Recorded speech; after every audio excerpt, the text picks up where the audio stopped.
Sun pictures கலாநிதி மாறன் பெருமையுடன் வழங்கும் தனுஷ் நடித்து இயக்கும் ராயன் ஜூலை 26 முதல் திரையரங்குகளில். Your dream vacation to Sri Lanka starts from ₹24,999 only with GT Holidays. Congress கட்சியின் முன்னாள் தலைவரும் தற்போது நாடாளுமன்றத்தில் எதிர்க்கட்சி தலைவருமாக இருக்கக்கூடிய ராகுல் காந்தி உத்தரப்பிரதேசத்தில் இருக்க சுல்தான்பூர் நீதிமன்றம், அதாவது சுல்தான்பூரில் எம்எல்ஏக்கள் எம்பிக்கள் தொடர்பான வழக்குகள் விசாரிக்கக்கூடிய நீதிமன்றத்தில் இன்றைக்கி ஆஜராகி சில ஸ்டேட்மெண்ட்லாம் சொல்லியிருக்காரு. இந்த வழக்குக்கு பின்னாடி ஏன் இன்றைக்கி ஆஜரானார், இதற்கு பின்னாடி என்னென்ன நடந்தது அப்படின்னு பார்த்தோம்னா, 2018 கர்நாடகா மாநிலத்துக்கு சட்டமன்ற தேர்தல் நடைபெற்றது. அந்த சமயத்தில் ராகுல் காந்தி கர்நாடகா முழுக்க பல்வேறு இடங்களில் காங்கிரஸ் கட்சிக்காக பிரச்சாரம் மேற்கொண்டு வாக்குகளை சேகரித்தார். ஒரு கட்டத்தில் செய்தியாளர்கள் சந்திப்பை ராகுல் காந்தி நடத்துகிறாரு. அந்த செய்தியாளர் சந்திப்பில் அப்போ பாஜகவினுடைய தலைவராக இருந்த அமித்ஷாவை பற்றி ஒரு அவதூறான கருத்து தெரிவிக்கிறார். அந்த அவதூறான கருத்து என்ன அப்படின்னு பார்த்தோம்னா, அமித்ஷா ஒரு கொலை குற்றவாளி அப்படின்னு சொன்னதாக ஒரு குற்றச்சாட்டு ராகுல் காந்தி மீது இருக்கு. இந்த தொடர்பாக உத்தரப்பிரதேசத்தில் இருக்கக்கூடிய பாஜக நபர் ஒருவர் உத்தரப்பிரதேசம் அந்த சுல்தான்பூர் எம்எல்ஏக்கள் எம்பிக்கள் வழக்கு விசாரிப்பாங்களே அந்த நீதிமன்றத்தில் ஒரு மனு வழக்கு தொடர்றாரு. அதுவும் 2018 அவர் தொடர்றாரு. அமித்ஷா குறித்து அவதூறா ராகுல் காந்தி பேசியிருக்காரு. இதனால ராகுல் காந்தி மீது நடவடிக்கை எடுக்க வேண்டும் அப்படின்னு ஒரு வழக்கை தொடர்றாரு. அந்த வழக்கு தொடர்ந்து விசாரிச்சுக்கிட்டே இருக்காங்க. இப்போ இந்த 2024 நாடாளுமன்ற தேர்தலுக்கு முன்னாடி கூட இந்த வழக்கு ஒரு தீவிரமாக பேசப்பட்டு ரொம்ப விறுவிறுப்பாக விசாரணைகள்லாம் நடந்தது. கடந்த பிப்ரவரி மாதம் கூட ராகுல் காந்தி நீதிமன்றத்துக்கு கட்டாயம் வரணும் அப்படின்னு நீதிமன்றம் ஒரு உத்தரவு போடுது. ஆனால் அந்த சமயத்தில் நாடாளுமன்ற தேர்தல் நடந்துக்கிட்டு இருந்த காரணத்தினால அவர் அந்த ஒற்றுமை பயணம் மேற்கொண்டார் இல்லையா, அதில் இருந்தார். ஸோ என்னால் வர முடியாது அப்படின்னு ஒரு விளக்கம் கொடுக்குறாரு. அப்புறம் மீண்டும் நீதிமன்றம் இல்லை கண்டிப்பாக வரணும் அப்படின்னு ஒரு உத்தரவு போட்டதுக்கு அப்புறமா சுல்தான்பூர் நீதிமன்றத்தில் ஏற்கனவே அப்போ அவர் ஆஜராகிறார். ராகுல் காந்தி ஆஜராகிறாரு. அப்போ ஆஜரானதுக்கு அப்புறமா இந்த வழக்கில் ராகுல் காந்திக்கு நீதிமன்றம் ஜாமீன் வழங்குது. ஜாமீன் வழங்கிட்டதுக்கு அப்புறமா இந்த வழக்கு தொடர்ந்து நடக்கும் அப்படின்னு ஒரு உத்தரவு பிறப்பித்து வழக்கு விசாரணைகள் தொடர்ந்து நடந்துகிட்டு இருக்கு. அந்த சமயத்தில் தான் இப்போ இன்னைக்கு ஜூலை 26 மீண்டும் ராகுல் காந்தி ஆஜராக வேண்டும் அப்படின்னு சுல்தான்பூர் நீதிமன்றம் ஒரு உத்தரவு பிறப்பித்தது. அந்த உத்தரவை தொடர்ந்து இன்னைக்கு ராகுல் காந்தி சுல்தான்பூர் நீதிமன்றத்தில் ஆஜராகி அவருடைய தரப்பில் இருக்கக்கூடிய வாதத்தை முன்வைச்சாங்க. அந்த ஸ்டேட்மெண்ட்டில் என்ன சொல்லியிருக்காங்க ராகுல் காந்தி தரப்பில் இருந்து அப்படின்னு பார்த்தோம்னா, இந்த வழக்கு மொத்தமே இந்த வழக்கில் சொல்லியிருக்கக்கூடிய அனைத்து குற்றச்சாட்டுகளுமே போய் அரசியல் காழ்ப்புணர்ச்சியின் காரணமாக இந்த வழக்கு தொடரப்பட்டு இருக்கு. இந்த கேட்டுக்கிட்ட நீதிபதி ஒரு உத்தரவு பிறப்பிச்சிருக்காரு. என்ன உத்தரவு பிறப்பிச்சிருக்காருன்னா, ராகுல் காந்தி மீது நீங்கள் குற்றச்சாட்டு வச்சுருக்கீங்க, அவர் இது எல்லாமே போய் அப்படின்னு சொல்கிறாரு. அரசியல் காழ்ப்புணர்ச்சியின் காரணமாக இதெல்லாம் பண்ணதாகவும் சொல்லியிருக்காரு. ஸோ எதிர்த்தரப்பு, அதாவது இந்த வழக்கு தொடர்ந்தாங்க இல்லையா, அந்த மனுதாரர் வழக்கை நாங்கள் ஒத்தி வைக்கிறோம், அன்னைய தினத்துக்கு இந்த மனுதாரர் ஆதாரங்களை நீதிமன்றத்தில் சமர்ப்பிக்கணும் அப்படின்னு சொல்லி இந்த வழக்கை ஒத்தி வச்சுருக்காங்க.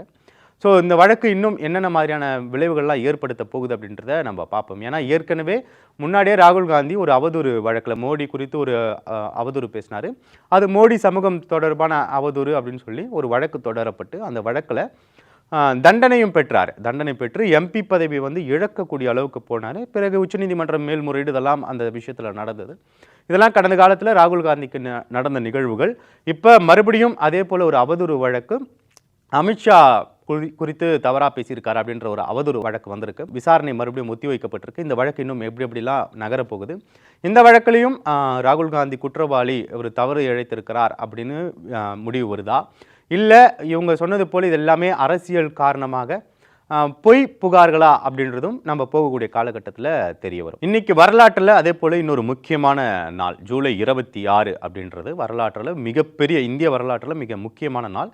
காரணம் 1999 இந்தியாவுக்கும் பாகிஸ்தானுக்கும் கார்கில் யாருக்கு அப்படின்ற ஒரு போர் நடக்குது. அந்த போரில் இந்திய இராணுவ வீரர்கள் வெற்றிகரமாக பாகிஸ்தானை இராணுவத்தை விரட்டி அடித்து கார்கில் இந்தியாவுக்கு தான் சொந்தம் அப்படின்னு அந்த கார்கில் மண்ணில் மூவர்ண கொடியை பறக்க விட்ட நாள் ஜூலை 26, 1999. ஒவ்வொரு வருடமும் அதன் பிறகு ஜூலை 26 கார்கில் தினமாக அனுசரிக்கப்பட்டு வருது. அந்த தினத்தில் இந்த போரில் உயிர் நீத்த இராணுவ வீரர்களுக்கு மரியாதையும் அஞ்சலியும் செலுத்தப்பட்டு வந்துகிட்டு இருக்கு. அந்த வகையில் இந்த வருடம் 25ஆம் ஆண்டு, அதாவது கார்கில் போரில் இந்தியா வெற்றி கண்டு இது 25ஆம் ஆண்டு.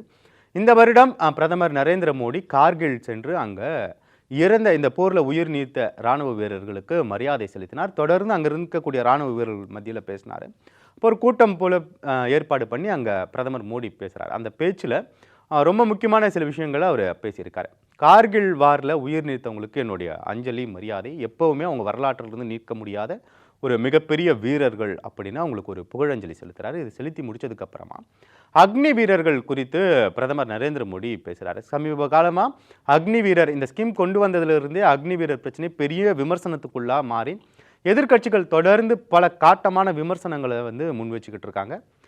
இந்த தேர்தலில் 2024 நாடாளுமன்ற தேர்தலில் காங்கிரஸ் கட்சியினுடைய அறிக்கையில் அக்னி வீரர் ஸ்கீம் வந்து நாங்கள் ஆட்சிக்கு வந்தோம் அப்படின்னா அக்னி வீரர் ஸ்கீம் கிராப் பண்ணப்படும், அதை வந்து நாங்கள் எடுத்துடுவோம், பழைய முறைப்படி நிரந்தர இராணுவ பணியாளர்கள் தான் இராணுவத்தில் சேர்ப்போம் அப்படின்னும் ஒரு அறிக்கையும் கொடுத்துருந்தாங்க. நம்ம மறுபடியும் பாஜக ஆட்சி அமைத்தது தொடர்ந்து அக்னி வீரர் தொடர்பான முன்னெடுப்புகள், அதற்கு பணி நியமனம் பண்ணுறது, இந்த மாதிரியான விஷயங்கள்லாம் நடந்துக்கிட்டு இருக்கு. இப்பயும் தொடர்ந்து எதிர்க்கட்சிகள் அக்னி வீரரை வந்து இந்த ஸ்கீமை விமர்சனம் பண்ணிக்கிட்டே இருக்காங்க. அது கேள்விக்குறியாகவே இருந்துக்கிட்டே இருக்குது. இந்த சமயத்தில் இன்னைக்கு கார்கில்ல பேசின பிரதமர் நரேந்திர மோடி இந்த அக்னி வீரர் ஸ்கீம் பற்றி பேசியிருக்காரு.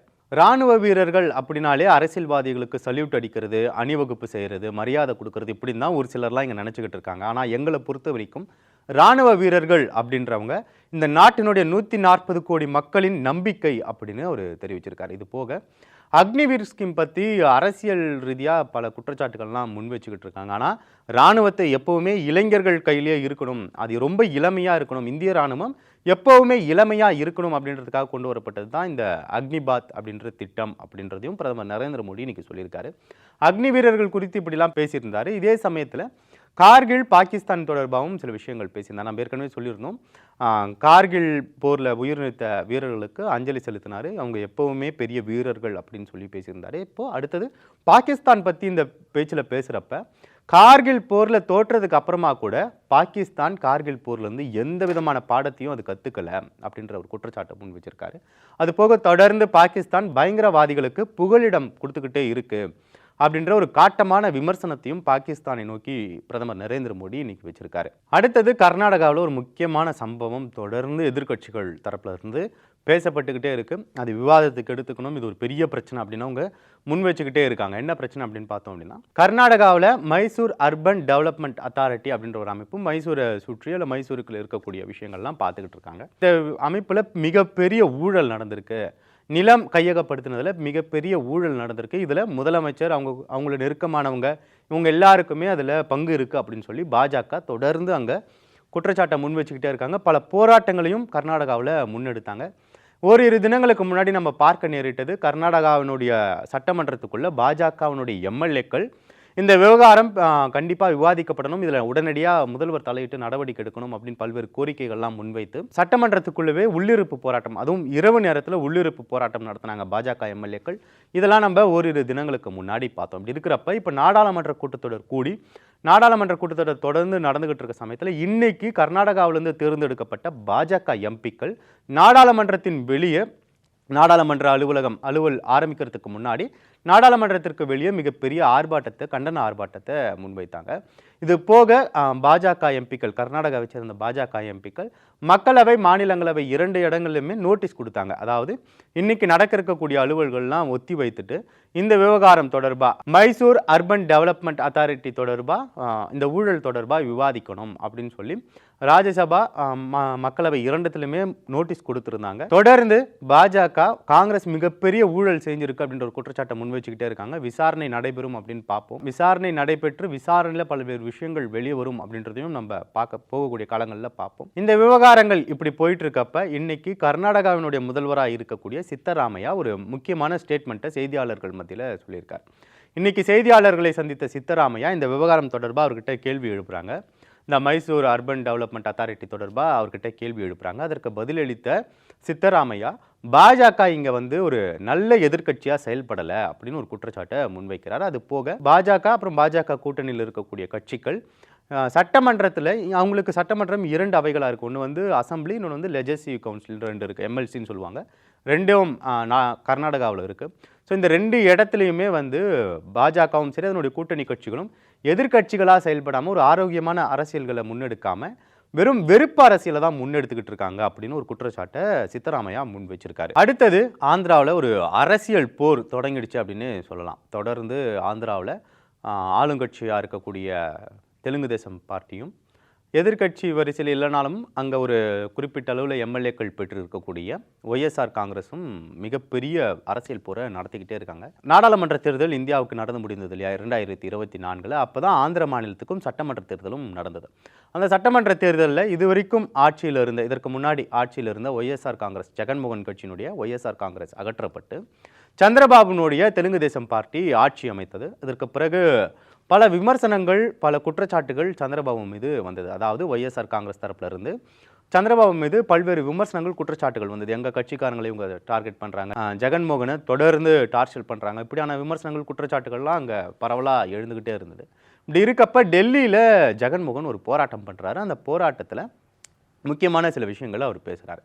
நாங்கள் ஆட்சியில் இருந்த வரைக்கும் ஆந்திராவில் இப்படியான ஒரு அரசியல் பழிவாங்கும் நடவடிக்கைகள்லாம் இல்லை. ஆனால் இவங்க சந்திரபாபு ஆட்சி பொறுப்பேற்றதுக்கு அப்புறமா அது அதிகமாக இருக்குது. உதாரணத்துக்கு இவங்க ஆட்சி பொறுப்பேற்று, சந்திரபாபு ஆட்சி பொறுப்பேற்ற 45 நாட்களுக்குள்ள எங்கள் கட்சியைச் சேர்ந்த 35 நபர்கள் கொல்லப்பட்டிருக்காங்க அப்படின்னு சொல்லி ஒரு குற்றச்சாட்டை முன் வச்சிருக்காரு ஜெகன்.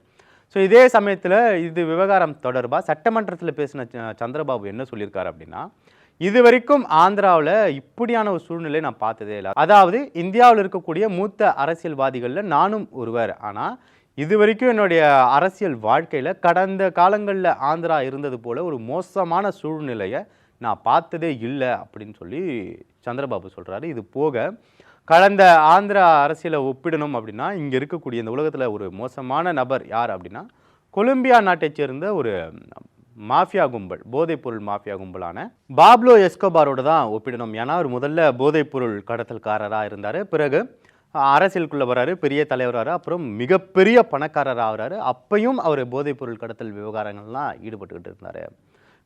இதே போல தான் கடந்த ஆட்சி காலத்தில் ஆந்திராவில் கஞ்சா ரொம்ப எளிமையாக எல்லாருக்கும் கிடைச்சது. அதாவது ஒய்எஸ்ஆர் காங்கிரஸ் ஆட்சியில் இருந்த காலத்தில் கஞ்சா ஆந்திரா முழுக்க ரொம்ப எளிமையாக எல்லாருக்கும் கிடைக்கிற விதத்தில் இருந்தது.